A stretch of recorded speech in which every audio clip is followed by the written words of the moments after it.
berdasarkan rapat lanjutan mengenai penegakan hukum membuang sampah sembarangan. Asisten 2 Setda Kota Palembang menegaskan Perwali 72 tahun 2018 perlu dipertajam.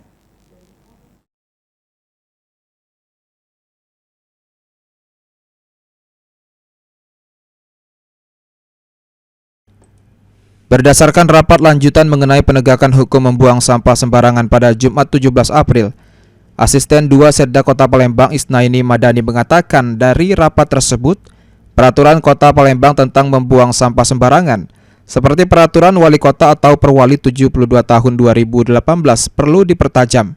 Dan untuk hal tersebut pihak DLH sudah diminta menyusun konsepnya dalam waktu dekat, karena penerapan kebijakan ini hanya diberikan waktu 1 bulan oleh Wali Kota Palembang. Sementara untuk segi pengawasan membuang sampah sembarangan, pemerintah Kota Palembang akan menurunkan Satgas yang terdiri dari Satpol PP dan instansi lainnya. Serta juga akan menambah titik CCTV sebagai pemantau seperti di daerah aliran sungai dan bendungan.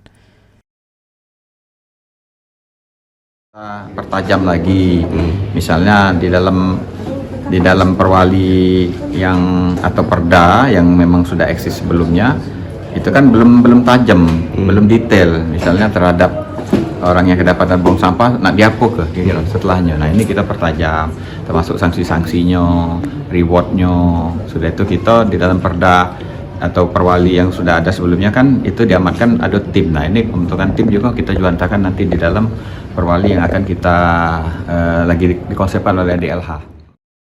Ditambahkan Isnaini Madani ada sejumlah pilihan sanksi yang dapat diterapkan bagi pelaku membuang sampah sembarangan sebagai efek jerah. Namun hal tersebut masih akan dikaji karena dikhawatirkan menimbulkan masalah baru seperti dari sisi HAM. Sandi Pratama, PAL TV.